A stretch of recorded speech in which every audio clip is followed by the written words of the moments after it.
Hi, I'm Sue. Thanks for joining me for today's Bible reading for October 7th. I'm reading Matthew 13 through 14, and it is just a reading, not a study. The other day I opened up and said, thanks for joining me for the Bible study. It's not a study. I say this periodically because it's just not meant to be that. And so I'll just reiterate kind of the purpose of the broadcast is to get through our Bible, to read. I want to encourage people to get through their whole entire Bible every year so that you have the big picture scope of this Bible. And so I'm trying to make the broadcast about that, but also a little bit conversational and add a little interest in just reading a straight read through Bible. I want it to be conversational. I want people to join in the comments if they want to, or email me. So just wanted to reiterate that again. It's not necessarily a study. I don't consider myself a Bible scholar, but I love the Bible and I've read it many times over the 40 years of being a Christian. And so I just want to share that and pass that passion on to people. Now, we started in the New Testament just about a week ago. And so far we've had the genealogy of Jesus Christ and his birth and early childhood. And then we went straight to John the Baptist and the baptism of Jesus and Jesus' early ministry, his temptation, his early ministry, and then his travels around Galilee. And, he was healing the sick, casting out devils, teaching, preaching. We covered things like how to give, how to fast, how to pray, the cure for anxiety, what it means to not judge. This millennial generation needs to study that out because it's really the true principle of how that operates. This millennial generation that's always saying, "Don't judge me."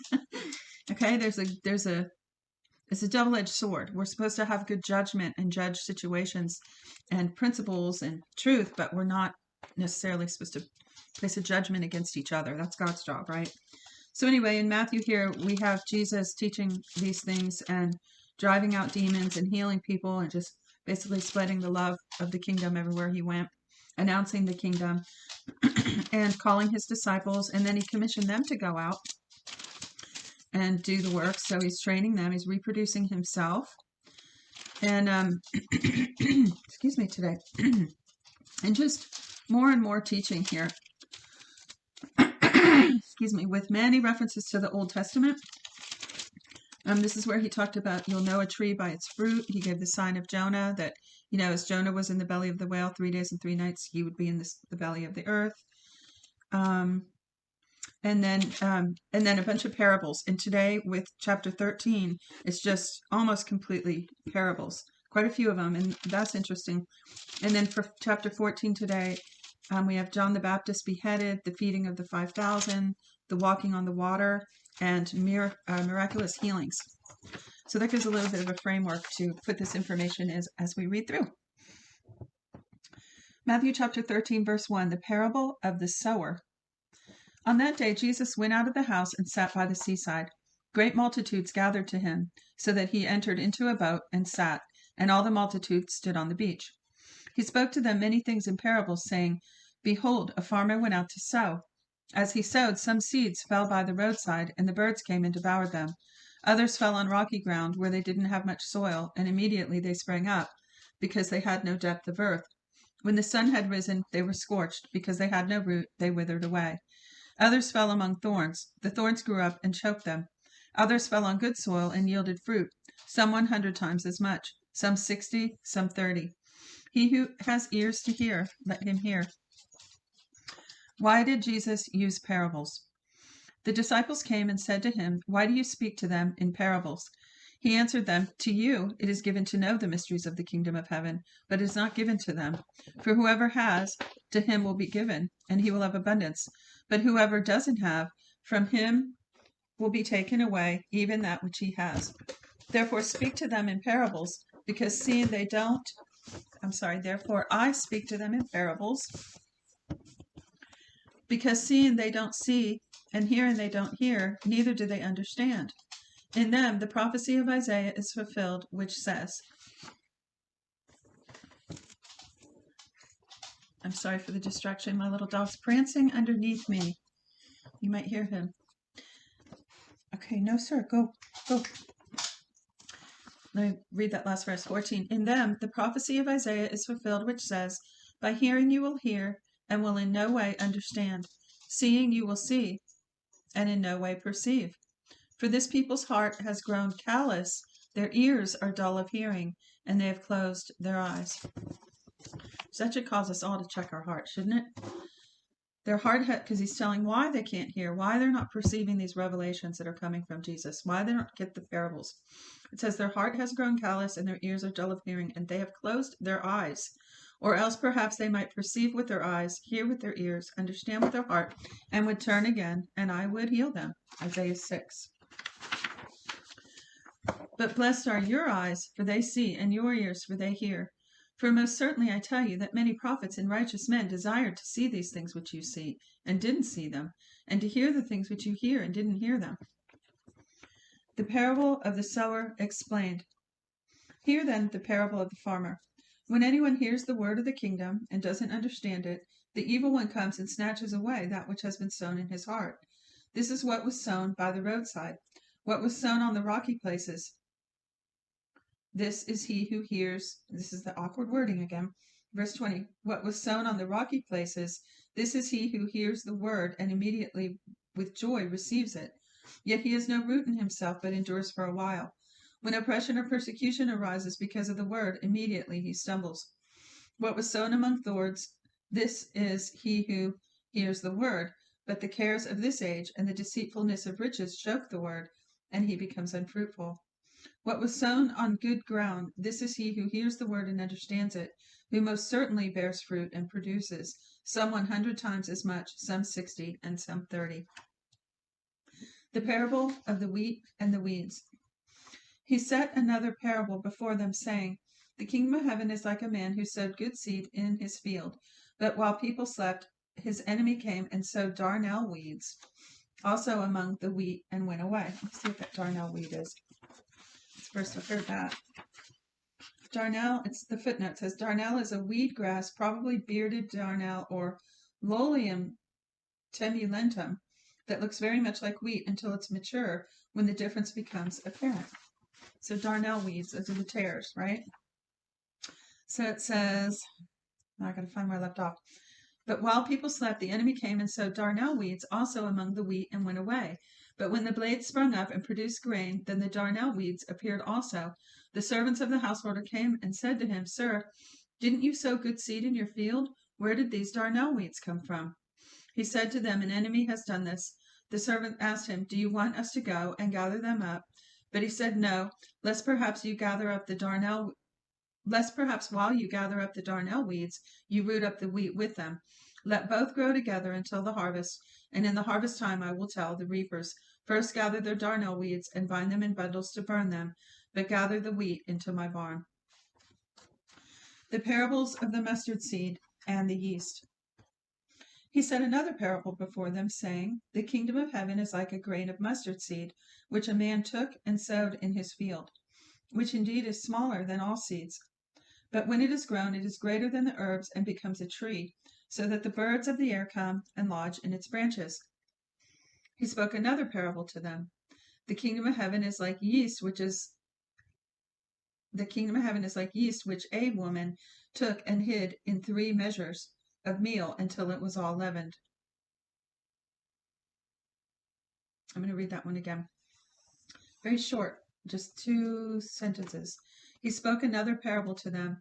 The kingdom of heaven is like yeast, which a woman took and hid in 3 measures. Let me look what measures means on that footnote. Literally 3 sata. 3 sata is about 39 liters, or a bit more than a bushel. So 39 liters. That's a good amount. Gosh. So it says, the kingdom of heaven is like yeast, which a woman took and hid in 3 measures of meal, or 39 liters of meal, until it was all leavened. Using parables fulfills prophecy. Jesus spoke all these things in parables to the multitudes, and without a parable he didn't speak to them, that it might be fulfilled which was spoken through the prophet, saying, I will open my mouth in parables, I will utter things hidden from the foundation of the world. Psalm 78. And isn't that true? So I will utter things hidden. So there was a lot about Jesus that was hidden. I mean, he's written about all through the Old Testament. I'm just trying to elaborate a thought that came in my head, everybody. He was written about all through the Old Testament, but it was a mystery. Nobody really understood. They had all kinds of ideas of what was going to happen, how the Messiah was going to come and what he was going to do, but they really didn't know. And I have learned that most prophecy is understood in hindsight. It becomes clear in hindsight, and that was true with Jesus. And even now, we're looking to the future prophecies and all trying to figure out how it's going to play out. And we really won't understand until it happens, right? And then you have here the disciples and later the Apostle Paul finally putting the puzzle together once Jesus was revealed, and finally getting out those old prophecies and seeing how he fulfilled them to a T, to an absolute T. But they could never have figured that out ahead of time. And so that's what I think it means when it says, I will utter things hidden from the foundation of the world. You know, those things were hidden so that the enemy couldn't come and stop the plan of God through Jesus Christ, could not stop the redemption plan of God. I'm going to say God had the card up his sleeve. He had it figured out. He trumped the enemy, right? So, it was from Psalm 78. It said, let me go back and examine this. It said, Jesus spoke these things in parables to the multitudes, and without a parable he didn't speak, that it might be fulfilled which was spoken through the prophets, saying, I will open my mouth in parables, I will utter things from the foundation, hidden from the foundation of the world, hidden from the foundation of the world. Psalm 78. So I also notice it's calling that psalmist a prophet. Isn't that interesting? I don't know who wrote Psalm 78, which psalmist. There's more than one. Next heading, Jesus interprets the wheat and the weeds. Then Jesus sent the multitudes away and went into the house. His disciples came to him, saying, explain to us the parable of the darnel weeds of the field. He answered them, he who sows the good seed is the Son of Man. The field is the world. The good seeds are the children of the kingdom, and the darnel weeds are the children of the evil one. The enemy who sowed them is the devil. The harvest is the end of the age, and the reapers are angels. As therefore the darnel weeds are gathered up and burned with fire, so it will be at the end of this age. The Son of Man will send out his angels, and they will gather out of his kingdom all things that cause stumbling in those who do iniquity, and will cast them into the furnace of fire. There will be weeping and gnashing of teeth. Then the righteous will shine like the sun in the kingdom of their Father. He who has ears to hear, let him hear. The parables of the hidden treasure and the priceless pearl. Again, the kingdom of heaven is like treasure hidden in the field, which a man found and hid. In his joy, he goes and sells all that he has and buys that field. Again, the kingdom of heaven is like a man who is a merchant seeking fine pearls, who having found one pearl of great price, he went and sold all that he had and bought it. The parable of the net. Again, the kingdom of heaven is like a dragnet that was cast into the sea and gathered some fish of every kind, which, when it was filled, fishermen drew up on the beach. They sat down and gathered the good into containers, but the bad they threw away. So it will be at the end of the world. The angels will come and separate the wicked from among the righteous, and will cast them into the furnace of fire. There will be weeping and gnashing of teeth. There'll be weeping and gnashing of teeth. New heading, storehouse of truth. Jesus said to them, have you understood all these things? They answered him, yes, Lord. He said, therefore, every scribe who has been made a disciple in the kingdom of heaven is like a man who is a householder who brings out of his treasure new and old things. When Jesus had finished these parables, he departed from there. Rejection at Nazareth.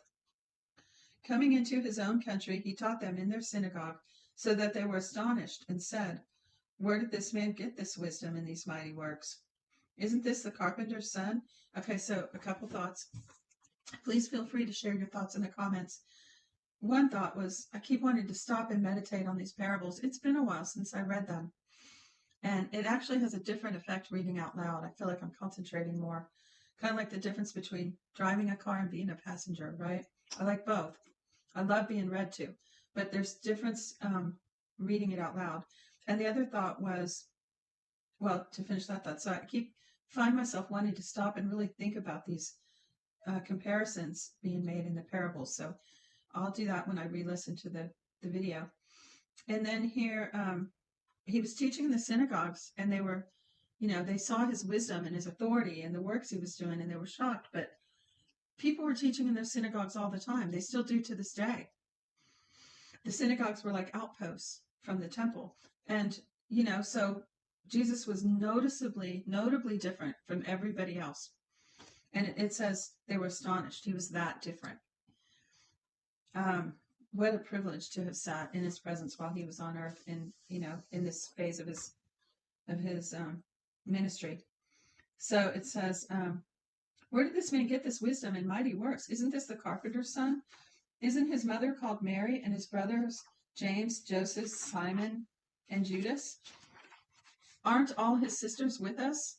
Where then did this man get all of these things? They were offended by him.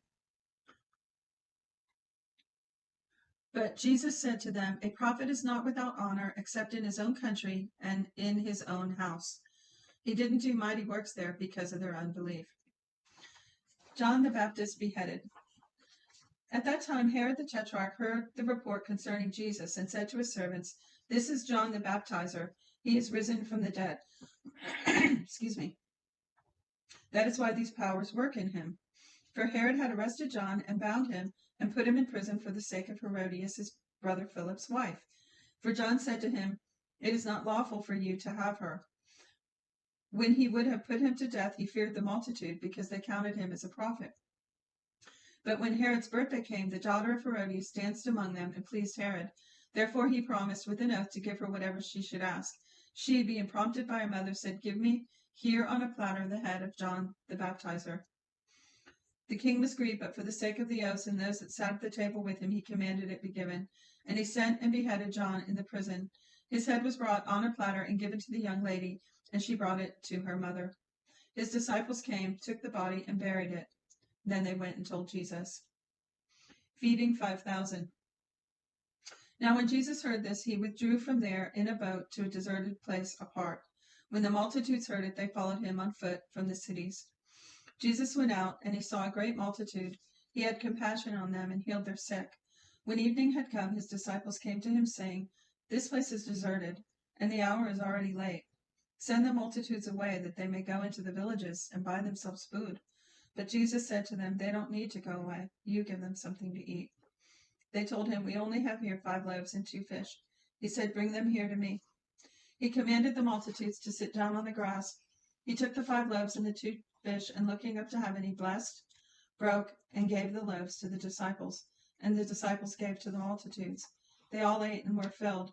They took up 12 baskets full of that which remained, left over from the broken pieces. Those who ate were about 5,000 men, in addition to women and children. Walking on the water. Immediately Jesus made the disciples get into the boat and go ahead of him to the other side, while he sent the multitudes away. After he had sent the multitudes away, he went up into the mountain by himself to pray. When evening had come, he was there alone, but the boat was now in the middle of the sea, distressed by the waves, for the wind was contrary. In the 4th watch of the night, Jesus came to them walking on the sea. It says, see Job 9:8. When the disciples saw him walking on the sea, they were troubled, saying, it's a ghost, and they cried out for fear. But immediately Jesus spoke to them, saying, cheer up, it's me, don't be afraid. Peter answered him and said, Lord, if it's you, command me to come to you on the waters. He said, come. Peter stepped down from the boat and walked on the waters to come to Jesus. But when he saw that the wind was strong, he was afraid, and beginning to sink, he cried out, saying, Lord, save me. Peter stepped down from the boat and walked on the water. Wait, I skipped something. Verse 31, immediately Jesus stretched out his hand, took hold of him, and said to him, you have little faith, why did you doubt? When they got up into the boat, the wind ceased. Those who were in the boat came and worshipped him, saying, you are truly the Son of God. Miraculous healings. When they had crossed over, they came to the land of Gennesaret. When the people of that place recognized him, they sent into all that surrounding region and brought to him all who were sick. And they begged him that they might just touch the fringe of his garment. As many as touched it were. And let me back up. I'm going to start that last section. It's 3 verses at the very end here. Miraculous healings. When they had crossed over, they came to the land of Gennesaret. When the people of that place recognized him, they sent into all that surrounding region and brought to him all who were sick, and they begged him that they might just touch the fringe of his garment. As many as touched it were made whole. That's it for today's reading. Be sure to check the subscribe with the bell so you can be notified when the next day's reading comes out, and check the description and the comment section, and I'll talk to you next time. Shalom.